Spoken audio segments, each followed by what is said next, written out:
ओम शांति। ओम शांति।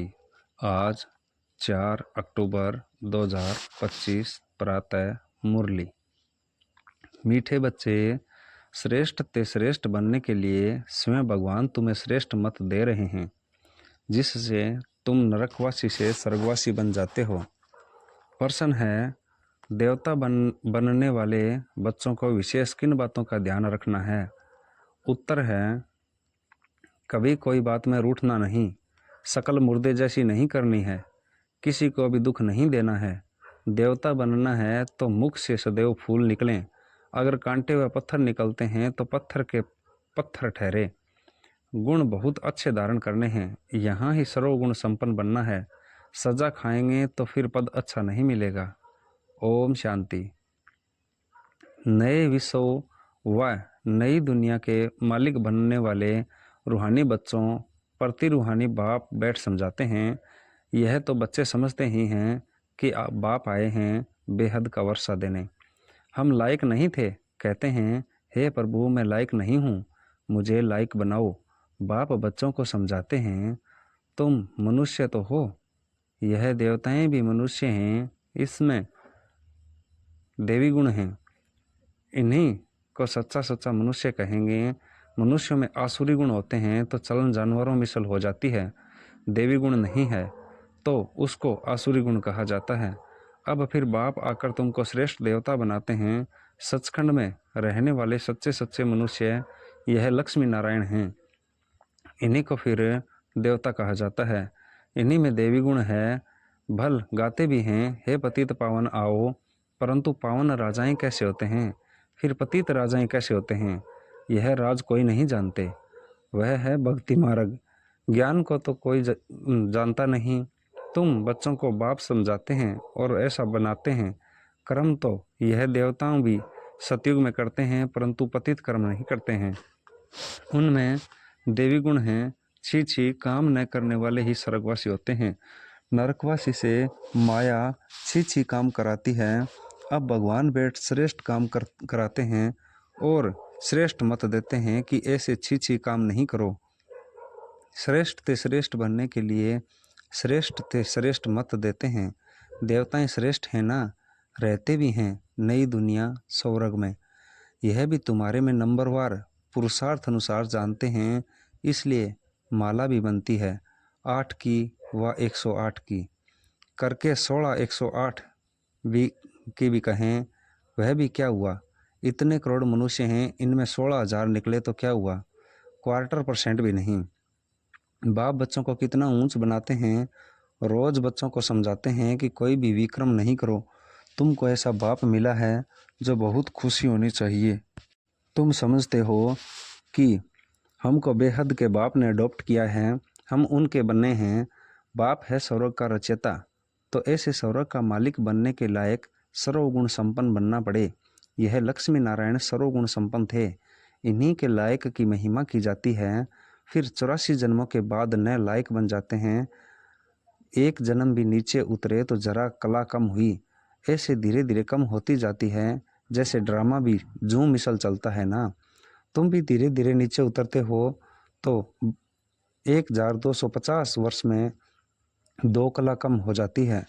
फिर रावण राज्य में जल्दी जल्दी कला कम हो जाती है, ग्रहण लग जाता है। जैसे सूर्य चांद को भी ग्रहण लगता है ना, ऐसे नहीं कि चंद्रमा सितारों को ग्रहण नहीं लगता है, सबको पूरा ग्रहण लगा हुआ है। अब बाप कहते हैं याद से ही ग्रहण उतरेगा, कोई भी पाप नहीं करो। पहला नंबर पाप है देह अभिमान में आना, यह कड़ा पाप है। बच्चों को इस एक जन्म के लिए ही शिक्षा मिलती है, क्योंकि अभी दुनिया को चेंज होना है, फिर ऐसी शिक्षा कभी नहीं मिलती। बैरिस्ट्री आदि की शिक्षा तो तुम जन्म जन्मांतर लेते आए हो, स्कूल आदि तो सदा हैं ही। यह ज्ञान एक बार मिला बस। ज्ञान सागर बाप एक ही बार आते हैं, वह अपना और रचना के आदि मध्य अंत की सारी नॉलेज देते हैं। बाप कितना सहज समझाते हैं। तुम आत्माएं पार्टधारी हो, आत्माएं अपने घर से आकर यहाँ पार्ट बजाती हैं, उनको मुक्ति धाम कहा जाता है। स्वर्ग है जीवन मुक्ति, यहाँ तो है जीवन बंद। यह अक्सर भी यथार्थ रीति याद करने हैं। मोक्ष कभी होता नहीं। मनुष्य कहते हैं मोक्ष मिल जाए अर्थात अवागमन से निकल जाएं, परंतु पार्ट से तो नहीं निकल सकते। यह अनादि बना बनाया खेल है। वर्ल्ड की हिस्ट्री ज्योग्राफी हूबहू रिपीट होती है। सतयुग में वही देवता आएंगे, फिर पीछे इस्लामी बौद्धी आदि सब आएंगे। यह ह्यूमन जहाड़ बन जाएगा। इनका बीज ऊपर में है। बाप है मनुष्य सृष्टि का बीज रूप। मनुष्य सृष्टि तो है ही, परंतु सतयुग में बहुत छोटी होती है, फिर धीरे धीरे बहुत वृद्धि होती जाती है। अच्छा, फिर छोटी कैसे होगी? बाप आकर पतित से पावन बनाते हैं। कितने थोड़े पावन बनते हैं। कोटों में कोई निकलते हैं। आधा कल्प बहुत थोड़े होते हैं। आधा कल्प में कितनी वृद्धि होती है। तो सबसे जास्ती संप्रदाय उन देवताओं की होनी चाहिए, क्योंकि पहले पहले यह आते हैं, परंतु और धर्मों में चले जाते हैं, क्योंकि बाप को ही भूल गए हैं। यह है एकज भूल का खेल। बोलने से कंगाल हो जाते हैं। बोलते बोलते एकदम भूल जाते हैं। भक्ति भी पहले एक की करते हैं, क्योंकि सर्व की सदगति करने वाला एक है। फिर दूसरे किसी की भक्ति क्यों करनी चाहिए? इन लक्ष्मी नारायण को भी बनाने वाला तो शिव है ना। श्री कृष्ण बनाने वाला कैसे होगा? यह तो हो नहीं सकता। राजयोग सिखलाने वाला श्री कृष्ण कैसे होगा? वह तो है ही सतयुग का प्रिंस। कितनी भूल कर दी है, बुद्धि में बैठता नहीं है। अब बाप कहते हैं मुझे याद करो और देवी गुण धारण करो। कोई भी प्रॉपर्टी का झगड़ा आदि है तो उनको खलास कर दो। झगड़ा करते करते तो प्राण भी निकल जाएंगे। बाप समझाते हैं इसने छोड़ा तो कोई झगड़ा आदि थोड़े ही किया। कम मिला तो जाने दो, उसके बदले कितनी राजाई मिल गई। बाबा बताते हैं मुझे साक्षात्कार हुआ विनाश और राजाई का, तो कितनी खुशी हुई। हमको विश्व की बादशाही मिलनी है, तो यह सब क्या है? ऐसे थोड़े ही कोई भूख मरेंगे। बगैर पैसे वाले भी पेट तो भरते हैं ना। मम्मा ने कुछ लाया क्या? कितना मम्मा को याद करते हैं। बाप कहते हैं याद करते हो यह तो ठीक है, परंतु अभी मम्मा के नाम रूप को याद नहीं करना है।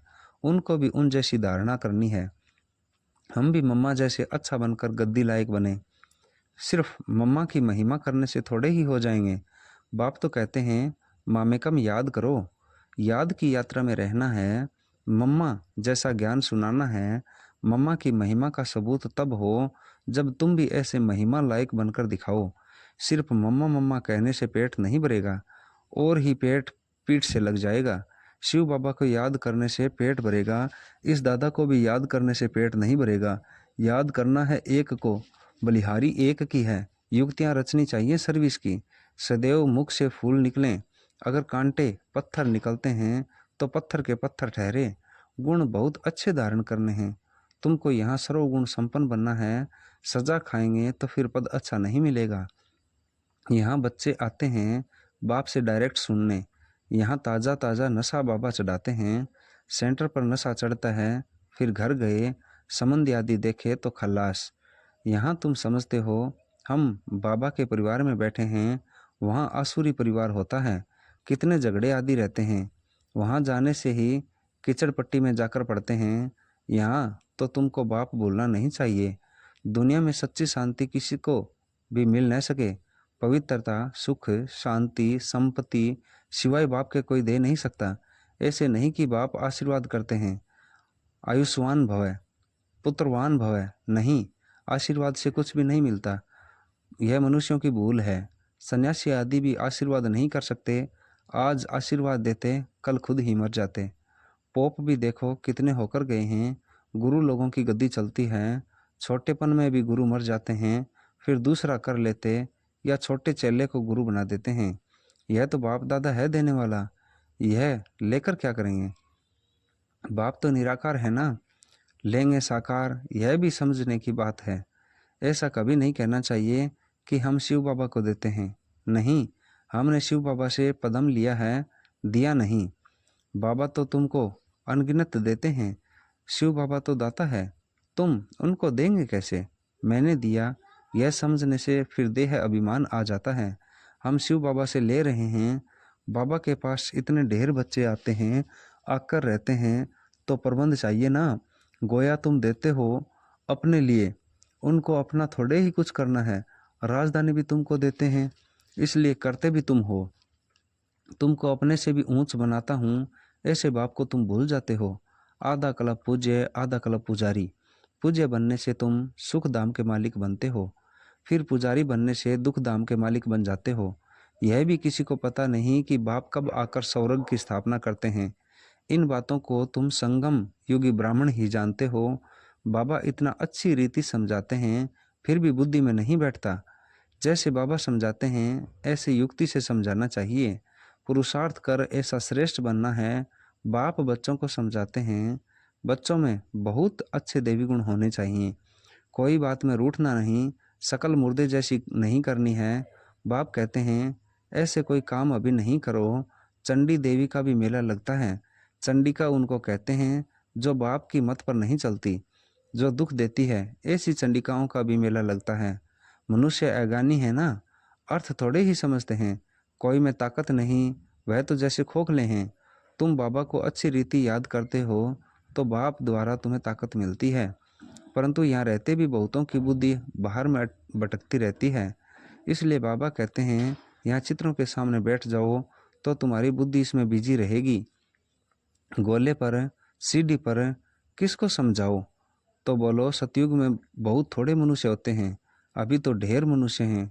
बाप कहते हैं मैं ब्रह्मा के द्वारा नई दुनिया की स्थापना कराता हूँ, पुरानी दुनिया का विनाश कराता हूँ।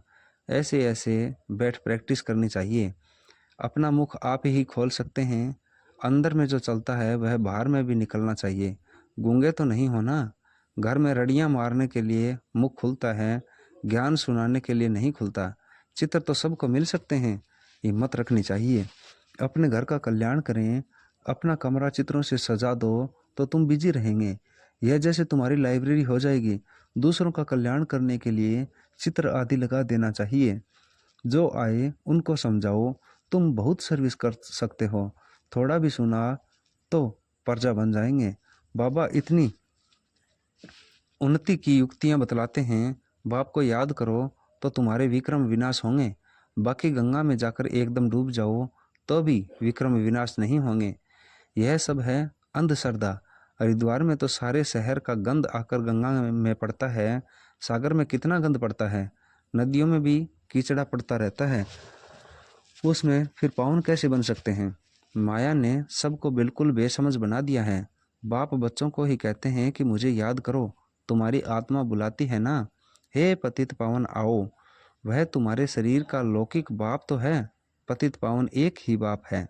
अभी हम उस पावन बनाने वाले बाप को याद करते हैं। जीवन मुक्तिदाता एक ही है, दूसरा न कोई। इतनी सहज बात का अर्थ भी कोई समझते नहीं। अच्छा, मीठे मीठे सिकलिदे बच्चों प्रति माता पिता बाप दादा का याद प्यार और गुड मॉर्निंग। रूहानी बाप की रूहानी बच्चों को नमस्ते। धारणा के लिए मुख्य सार। मुख से ज्ञान रतन निकालने की प्रैक्टिस करनी है, कभी मुख से कांटे व पत्थर नहीं निकालने हैं।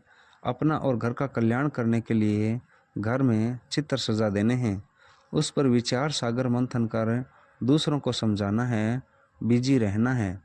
बाप से आशीर्वाद मांगने के बजाय उनकी श्रेष्ठ मत पर चलना है।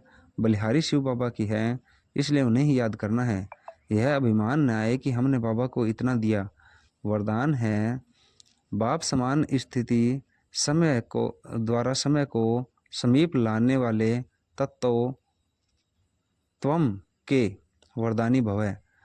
अपनेपन को मिटाना अर्थात बाप समान स्थिति में स्थित होकर समय को समीप लाना। जहाँ अपनी देह में या अपनी कोई भी वस्तु में अपनापन है, वहाँ समानता में परसेंटेज है। परसेंटेज माना डिफेक्ट। ऐसे डिफेक्ट वाला कभी परफेक्ट नहीं बन सकता। परफेक्ट बनने के लिए बाप के लव में सदा लवलीन रहो। सदा लव में लवलीन रहने से सहज ही औरों को भी आप समान व बाप समान बना सकेंगे। बाप दादा अपने लवली और लवलीन रहने वाले बच्चों को सदा तत्वम का वरदान देते हैं। स्लोगन है, एक दो के विचारों को रिगार्ड दो तो स्वयं का रिकॉर्ड अच्छा बन जाएगा। अव्यक्त इशारे हैं, स्वयं और सर्व के प्रति मनसा द्वारा योग की शक्तियों का प्रयोग करो। मनसा सेवा के लिए मन बुद्धि व्यर्थ सोचने से मुक्त होना चाहिए। मन मना भवै के मंत्र का सहज स्वरूप होना चाहिए। जिन श्रेष्ठ आत्माओं की मनसा अर्थात संकल्प श्रेष्ठ और शक्तिशाली हैं, शुभ भावना शुभ कामना वाले हैं, वह मनसा द्वारा शक्तियों का दान दे सकते हैं। ओम शांति।